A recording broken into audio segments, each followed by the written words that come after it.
okumisa mama soko vivant na mwasi koluka te okende bilobela nsima ono za mobali te mobali ya solo ovivre na mwasi bokabwani ok mais yo mwasi soko ozalaki mwasi ya makangu ozalaki mwasi ya ndumba koloba te kozalaki mwasi ya mutu mpo olingi oteka mapa na yo mpo olingi oteka basavon na yo yo oyo obima na tv o mwasi ya zakari yo mwasi nanga koteni oyo mwasi ya bato ya sango obota na sango 5 bana sango donc opengwisa sango zakari bababaswe subula ayebi te aye kodécouvrir ke oza mwasi ya sango yo nanga nazwa libabe na continue na yo nakozwa libabe continue na yo te koma yo kobeta tolo ke nga mwasi ya zakari obimi nakoma mwasi ya zakari mpo oteka nguba yango mpe etekami te mpo nini eza deja yondi oyebi nguba yondi bango bapeti batekaka na kidi wana soki nguba ya solo ese esili ya mai soki batiaka nguba na mai mpo ekoba lokola ya sika soki ebisaka mwa misisa boye bayango yondi oteki nguba ya yondi eki epai te nguba ya yondi ondenge kokani bakombo nguba ya yondi bena silie totrekaka na mwasi na oyo akima ye na Belgique azalaka na producteur asindi na Allemagne kuna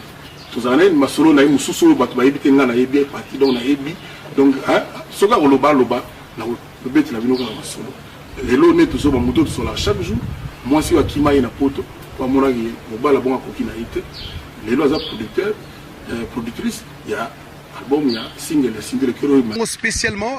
Température Chanel la pauvre musique production Cindy Leker na bandi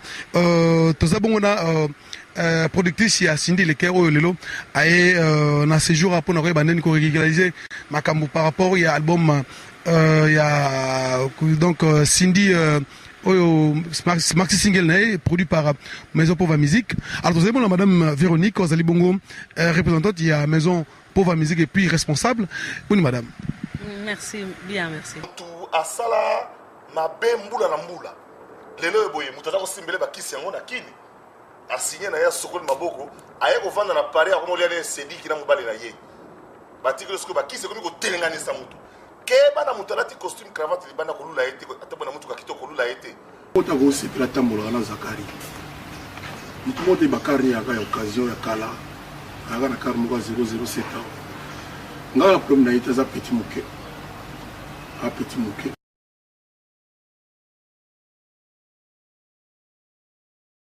atiki ni nanda ko aza troublé azoduka muta obomae obie muta ko kufa na ye parce que a komi na suka bakisi et komi kolobisa ye mutu oyo a viola nièce na ye mutu oyo a viola petite sœur na ye abota bana msukutu na viol mutu andengo wana ba mama surtout bien mama botelema bozo ka ba violer kana est mais violer aza français bozo la violer boka français za na kini faut ko zoyer aya mbango po na Nanterre baza ko zela ye et puis ndeko nga César pour te dire que je viens de la France. Et en France, le viol dont on parle, très célèbre, il s'agit de 2 petites filles blanches et juives de nationalité française. Bah, juif, bati karaté. Est-ce que Congo, tu as problème avec juif? Pendant mon tout le monde a violé Banamike. Et puis, on a qui ça? Je dis, c'est pour ça que vous ne pas naïe. Ah, on s'en a donné, on s'en a donné, on a viol. Et c'est grave, c'est un lili. C'est nga malini bana ngo akinde mike ya mindele ya ba juif ba yuda bagenda ko so yanke mo tina mboka na kuna na Sénégal poka aboma mu yuda ezala ba violaki ba congolaise sia batala yi donc tout le woni ko finga nga pa ya Zakari bandi le ote ba tutu ba yebi comme ça mutute le mo sika izawana izate qui soit disant communauté puis au finga ni poursuivi par la justice. Sauf qu'il y a un parquet. Il faut que nous ayons un nombre de plaintes déposées contre le bâton dans tous les sens. Mais présomption d'innocence, c'est ça. Tant que nous sommes condamnés, il n'y a pas de problème. Nous avons l'avocat. Le président Sarkozy a fait Betancourt. Tout le monde a été mis en examen. L'Enga pénal mis en examen. Mais l'autre, il y a une direction, il y a non-lieu. Il y a un espoir réel. Il y a l'autre, parce qu'il a fait un coup. So va poursuivre à faute de plainte. Tu vas retrouver, soit tu vas fouiller ta fille, ta moko, la vie à Zakari, ou à Gogo qui n'a pas à se plaindre que Zakari Salaga, il va s'en aller na bango. elingi koloba te balibele elingi koloba te ke soki baporte plainte ke soki nini ekoma esengo ya zakari azalaka bongo azalaka ndenge wana nga na problème na ye te naningi ozala mpe na problème na ye te nga nayebi en tant que présentateur ya baconcert na ngai ayaka présente official tableau yalataka berberi mona tomona oke carré carré boye nayebi te soki ota mboka nini nafuta ye ndenge nafutaka toujours napesa mani biso ofute $100 fois discuter obakisa ta 20 ya carburant toujours ti lelo oyo le seul présentateur oyo ayaka kokotelanga brutalement na studio ndi aye kuna kaka zakari yoyebi ilota bandale bozalaka na ye ayaka akoti fo bwaka nga balo azo bana bwaki na kiluba tutueni wa mukaji soki ni lomo soki noko soki ya nini tout le temps mona azo surprendre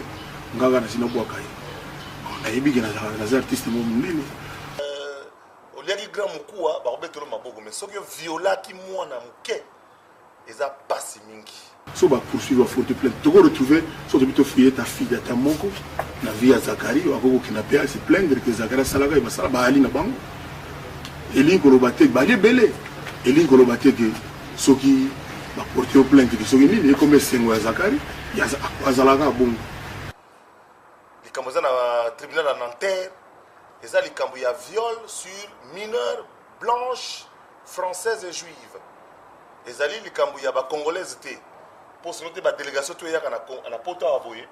nde bakanga balider tout na bachef ya délégation nyonso donc oyo eza makambo pene ezali viol sur deux petites filles moko ya 15 ans moko ya 16 ans mais baza mindele bajuive mpe bafrançaise donc Congo akobon continue kobomba mutu oyo aviolé te surtout mutu yango aza français toko continue kobomba ye te gouvernement mboka na biso nga en tant que député nakosala rapport d'abord na parti PPRD oyo eza kosoutenir mutu wana mpo bayeba ke mutu wana aviolé nde bana mikie ya 16 na 15 ans yana leki mindele baza juive epi mindele yango nomoni bazolandela kaka ye soki nde balandela bachef ya délégation tu eyaya na poto awa boye donc silence nange eza dû à catégorie oyo ya Nanterre eza lisolo ya solo eza bana mindele nde des petites filles blanches et juives donc bajuif batikaka te donc yango nomona mutu moya bimeza te akomi koconvoke kaka bato na ndako na ye réunion na ndako na ye mais ntango natala kisaka zobanga mpo mbalo soki interpole ye ata susi ati ya pambe livre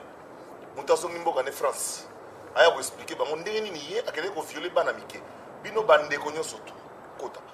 donc quelques membres ya opposition bakokota na gouvernement mpo to évolue par rapport à baidée na bango mais naza koinsiste makasi mpo na délégation ya diaspora s'il vous plaît botindela biso bato oyo bongo ezosala bato bakoya bakobanga te non seulement bakobanga te mais bo baza na bongo ya koposer question normalement c'est le moment ne rêvez pas le pouvoir ne se prendra pas à Paris ni à Londres ni à Bruxelles le pouvoir se prendra à Kinshasa il faut venir se battre à Kinshasa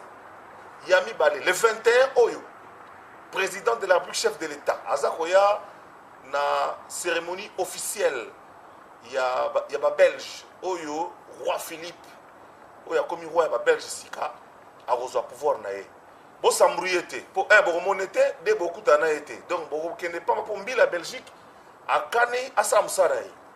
yo zalaka congolais comme belge zalaka congolais comme français eh bien ba kolongola ki français ba kolongola ki belge ba kotala koto uta alors ke ba se retrouver na masimanimba to na idiofa na contre ya motif ke ba longoli yo ezaki likolo oto lo bagité toujours ba vérité yango yo ozaki comme français mais avant to longole toko total qui finit kozana nini ono idiofa ozonga idiofa ono utu ya bate na uta kananga ozonga kananga donc bo sambrouiller te le président viendra il a pris toutes les dispositions sécuritaires étant donné le comportement violent de certains Congolais en mal de positionnement, en mal d'argument, donc les dispositions sont prises. Un chef d'État qui vient à une cérémonie officielle dans un pays d'État, eh bien, unité d'élite est Gobima. L'unité d'élite, il y a Belgique qui est dans Gobima. Ça veut dire ce que ça veut dire. C'est-à-dire que ce qu'aujourd'hui, moi, Nimakoko, à Beta, on est si grand, il faut Beta, l'oppose à déjà, au difficulté, alors, mituna so bota déjà, pour aujourd'hui, au botate, pour na eloko soki ni makoko ya pamba na kada loyenge pour kuta no pena mutangote forum économique et salami na Belgique ba master mo ba ye libanda ba lobi obika libanda ba kotiti siko yemongo Joseph Kabila zo na intronisation ya roi omona mbujima yo okomona Mbujimai tu es naturalisé belge mais okomona nde Mbujimai place obuta